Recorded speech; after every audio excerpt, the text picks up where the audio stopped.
மகளிர் இணைய சேனலுக்கு தங்களை அன்புடன் வரவேற்கின்றேன். இப்போ வந்து நம்ம சாதம் மீந்து போனால் அதில் தோசை எழுது எப்படி என்பதை பற்றி பார்க்கலாம். அதுக்கு முதல்ல ஒரு பாத்திரத்தில் இந்த ஒரு கப்பு சாதத்துக்கு தான் நம்ம வந்து தோசை சுட போகிறோம். இந்த சாதத்தை அப்படியே வச்சுடுவோம். இப்போ அரை கப்பு 150 கிராம் அரிசி, இது வந்து 25 கிராம் உளுந்து,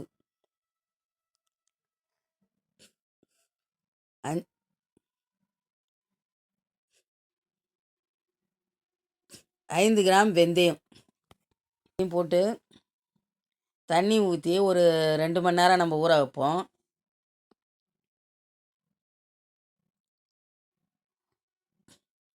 இப்போ 2 மணி நேரம் ஆயிடுச்சு.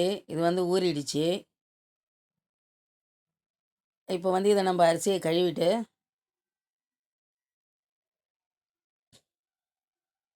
மிக்ஸி ஜாரில் போட்டு அரைப்போம்.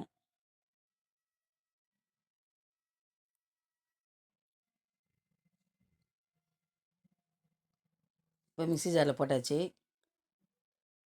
இப்போ இதை அரைச்சாச்சு. இப்போ வந்து நம்ம அந்த சாதம் வச்சுருக்கோம்ல, அதை வந்து இதில் போட்டு திரும்ப மறுபடியும் அரைப்போம். இப்போ அரைச்சி முடிச்சாச்சு, ரெடி ஆகிடுது. இதை அப்படியே வந்து திரும்ப நம்ம வந்து வேறு பாத்திரத்துக்கு மாற்றிடுவோம்.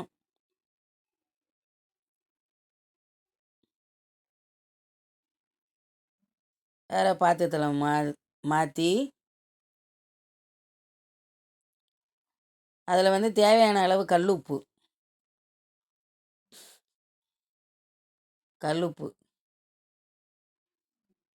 போட்டு நல்லா கலக்கி அதை வந்து மூடி வச்சுருவோம். நம்ம ஒரு 2 மணி நேரம் ஆயிடுச்சு இது.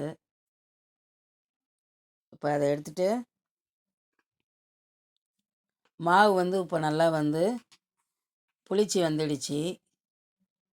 எப்படி புளிச்சிருக்கு பாருங்கள். இப்போ நம்ம வந்து அடுப்பில் வந்து தோசைகளை போட்டு நம்ம தோசை ஊற்றுவோம். மாவு இல்லாத சமயங்களில் இந்த மாதிரி நம்ம வந்து அரைச்சி சாப்பிடலாம். மிகவும் ஈஸியாக இருக்கும் இது.